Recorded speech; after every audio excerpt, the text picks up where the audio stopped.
Welcome back. We have our next guest in studio this morning, and as we said earlier, today is World Health and Occupational, World Safety and Health Day.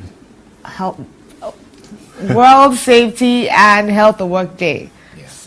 Yeah, and we have our experts in studio. You've been with us for a couple of years. We always talk about the hazards at work. He's an occupational health consultant. Ehi Iden, welcome to Today on STV. All right. A pleasure to be with you this morning. I'm sure a number of people will think that whatever work I do, there are not really any hazards involved, but there are really. If you go through, if they have the patience to go through their handbooks, they'll find a number of issues that could happen. Even the journalism we do have. I mean, I've been attacked in the course of the work before, and so I know how dangerous. I mean, this one could be, and others. Tell us how it's important that people understand what this is all about. Hazards at work. Okay, before we go into the hazards at work, let me quickly do a brief introduction of why this 28th April annually has become a very vital event across the world. Good. You know, we realize, I mean, there's what we call World Trade Movement. It started in 1996, looking at people that have died at workplaces, risks that are involved in workplaces. And they try to set up a date that they can use to commemorate people that have lost their lives trying to earn a living because of risks that are involved in workplaces, looking at accidents, looking at diseases. Right. You know, but in 2006, the ILO realized this has become a very, very good platform to actually see, not just to commemorate with the world for those that we have lost, but also create awareness. What are the best ways to do the work better? So we commemorate with those we have lost in the workplace. We also celebrate those that are alive, and what the best way to do to create a safe and healthy workplace. That's the essence. Then talk about the workplace. There's no workplace that's actually free of hazard. Even if you stay in your home and you fry groundnut, you have hazard you're exposed to. So no workplace is free of any hazard. All you need to do is look at what are the hazards you're exposed to. You know, like there's no one hard rule to it, or it's not a one-size-fits-all approach.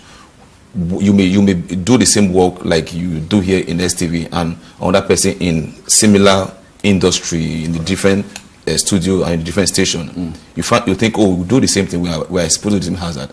Absolutely wrong, because the work environment where you both operate from, they're different. So even the design, the work outlay of your work environment is different from his. So find out that the hazard you're exposed to has peculiarity to what you're doing. So that's it. So every workplace is saddled with its own hazard, and all we look at is how do we prevent it. Like for this year's team, actually, we're looking at how do we actually join in creating a culture of preventive health. So it's an issue, because preventive health is just the way forward. You know, most times across the world, and in most of the third world countries, we kind of embrace what we call the reactive mechanism to safety. We react when things have happened, where we actually proact by preventing those things from happening. Before I came here, a colleague of yours was asking me outside, why don't we look at the Compensation Act? I said, yeah, it's good, it's part of it, but what we're looking at is how do we prevent people from actually getting exposed to things that will give them diseases, whether they're still at work or after they've left work? How do we forestall accident from happening and killing people that have reasons to be alive? Okay, well, we look at forestalling and we look at the Compensation Act. Let me read out a couple of figures here. Now, they say every year 2 million men and women lose their lives through accidents and diseases linked to their work. Now, there are 270 million occupational accidents and 160 million occupational diseases each year, incurring $2.8 trillion in costs for least working time and expenses for treatment, compensation, and rehabilitation. Now, let's talk about the individual's right to a safe and healthy environment at work. You know, if you look at the Seoul Declaration 2008, it clearly spells out that the right to a safe work environment has become part of human rights. So, if you are employing people, it's just a responsibility that you have to create a safe work environment for such a person. That's why most times in safety we tell you, if it's not a safe way to do it, you don't do it. So what we're talking about here right now is let there be stakeholders involvement, because it's not going to start up a company to bring in people and let them work for you and they die. Because as much as yes, they want to earn an income, but we still want to see them maybe about 15, 20 years after retirement, that they are still alive, but not to die because of what they were exposed to while they were working for you. And if you look at even the preventive we're talking about, it's not because what you do today is going to kill you today. Yes, some of them actually lead to, instant accidents, which of course actually kills you. But we're more interested in the ones that we call either you pay now or you pay later. I give an example for somebody who's an industrial chemist. All his lifetime he's busy inhaling chemicals. Yet those chemicals have strong possibility of causing a whole lot of spirometric issue for him. So yes, he has inhaled chemicals over his span of his life working. But you look at, have you ever checked his lungs while he was working? Have you ever checked his kidneys while he was working? This man has finished his work, he's retired, and 3 years after, he's no more. Because you have allowed his lungs and his kidneys to be exposed to chemical, because you definitely let him know that, one, the chemical he's working with, the risk that are inherent in those chemicals, you didn't put controls for him, he didn't have things to actually guard him up to ensure that he's not exposed to those. So a whole lot of dimensions to it. So what we're talking about across the world today is, let's create a culture of prevention. How is it going to happen? Let's be able to unlearn our unsafe way of doing things. Let's create new ways to do things. Let's train our people. Let's get involved in behavioral change.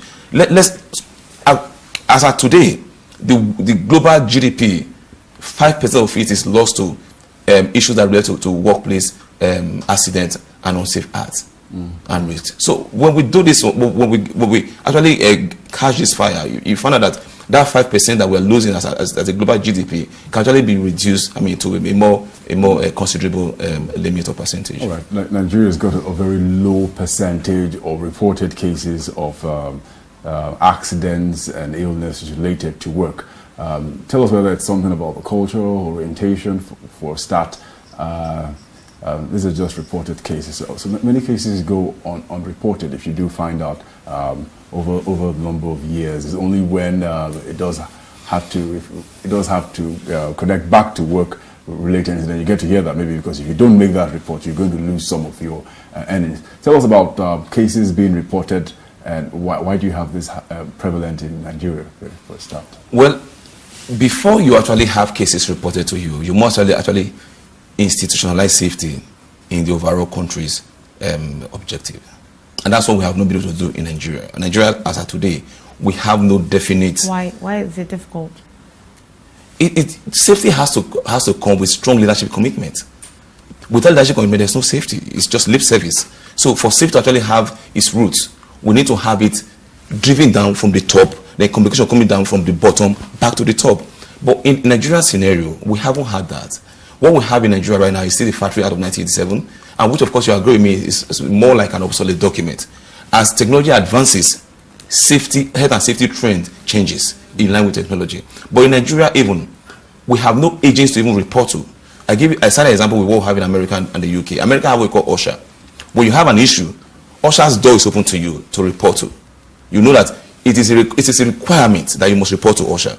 You go and make your report. But in Nigeria today, who do you report to? Yes, we have the Ministry of Labor.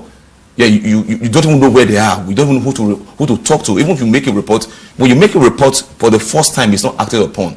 You make a report the second time, it's not acted upon. What the attitude that have been shown have just discouraged you from reporting issues when they happen, because why would I keep making a pay transport to Ministry of Labor office and make a report and there are no issues? So when it happens next time, why would I waste my time? So that is what we have not been able to actually articulate in Nigeria and create that culture where we have to report issues. Reporting issues doesn't mean that, somebody must be indicted. When we report issues, what it does is that it creates a room for kind of investigations. Investigation helps you to know, why did this thing happen?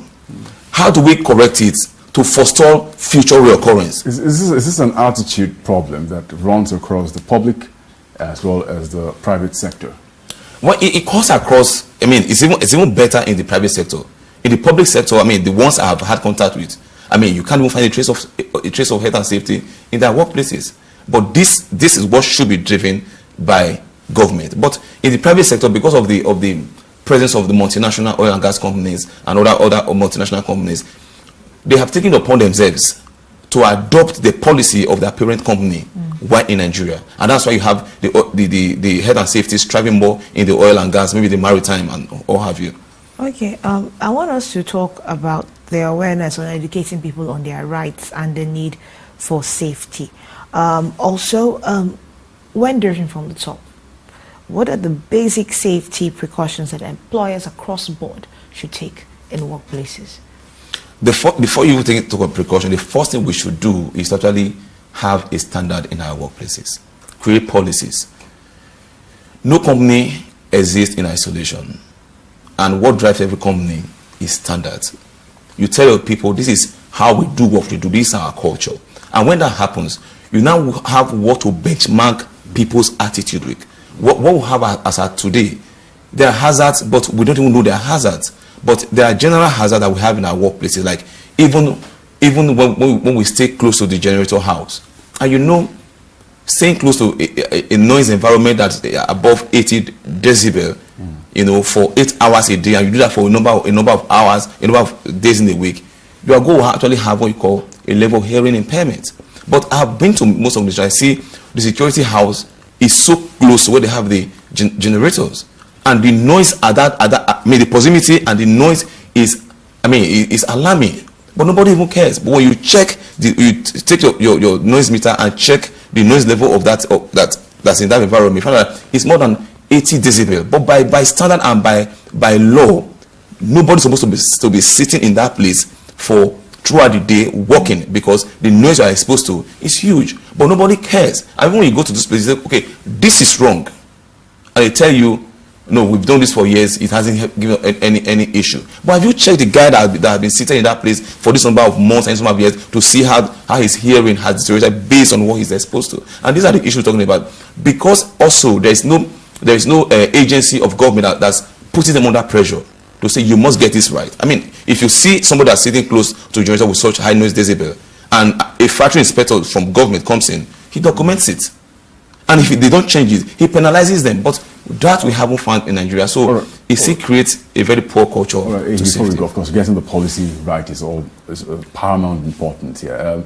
The bill, Labor Safety, Health and Welfare Bill, which was passed in 2012 by the Senate. And the bill enables the state to charge corporate organization and the firm's directors of criminal offenses where the organization's actions or inactions result in loss of lives and properties. Good, isn't it, on paper? What do you think on ground? How's it fared?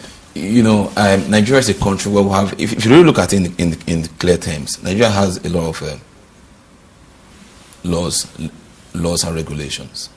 If you have laws and regulations and they are domiciled in your cabinet, there are no laws. We're talking about laws that are enforceable. OSHA did not grow one day to become such a big agency in the US. We're talking about OSHA. What is OSHA? Occupational Safety Health Administrators. They're the regulators of occupational safety health in the US. They didn't grow to become such a big agency recognized in the US. The laws were made for them by the government, and government left them to enforce those laws. And they enforced those laws to the last letter. I give you an example. A certain aviation company pilot flew an aircraft. The aircraft he flew, he didn't go through a simulation course that we give him the knowledge of the features of that aircraft. He flew the aircraft, he had passengers, he landed safely. There was no issue, no near miss, nothing. But nothing happened. OSHA came to look at their log books 9 years after. They were looking through the log book, what they have done for the past 10 years. And they discovered that there's a pilot that flew a certain aircraft without having the conversion course to fly that qualified to fly that aircraft. Mind you, nothing happened, no issues. They were fined in millions of dollars. That's what called safety. You don't wait for things to happen before you start looking for what to do. When you do that, what it does, it sends signals down the system that when you violate processes, get ready for penalties. And that's what we don't have in Nigeria. These laws that are available, we've had a lot of meetings with the Ministry of Labor in Nigeria. We meet in a number of forums, find out that they are just toothless. And most of the things that are ever happening, they have no, you don't make people to enforce laws that they don't have competency of. And those are the issues that we're going through. So we're looking for a change. A change has to happen. All right. Safety. Thank you very much. Safety in the workplace. Better be safe than sorry. Exactly how I said. Prevention absolutely is the theme for the year. You need to prevent occupational accidents or in workplaces. Create a culture for prevention. Do you have anything happening today? Are you we have marking the day? Thank you, Victoria. I thought we were going to ignore that. We have a lot of things happening today.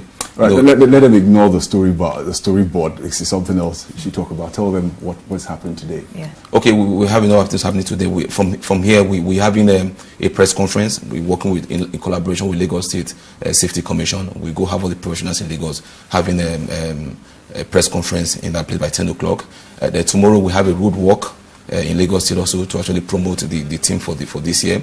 On May 1st, we are meeting at Lagos State Chambers of Commerce and Industry. We are having a full conference with the team also, with all the professionals and employers gathering to actually talk about what they're going to their workplaces.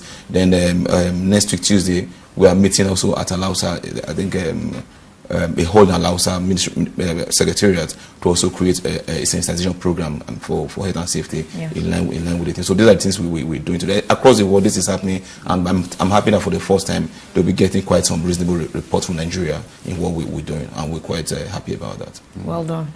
I do hope that a lot of people get to learn about their rights, safety rights at the workplace, and prevent against occupational accidents. Exactly. We can see a report that is more reflective on exactly what is going on in society. More people reporting and understanding what their rights are in the workplace, and what the employers of labor should be doing also to ensuring that world best practices are adapted in their offices. Thank you very much again, Ehi Iden, my pleasure. Occupational health consultant. A pleasure to have you on the show. Thank you. Good to have you. See you guys again. All right, that's it. A wrap for today.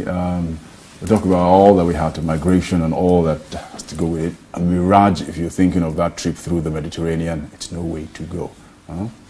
And of course, be safe at work rather than sorry. Have a good day. Bye-bye.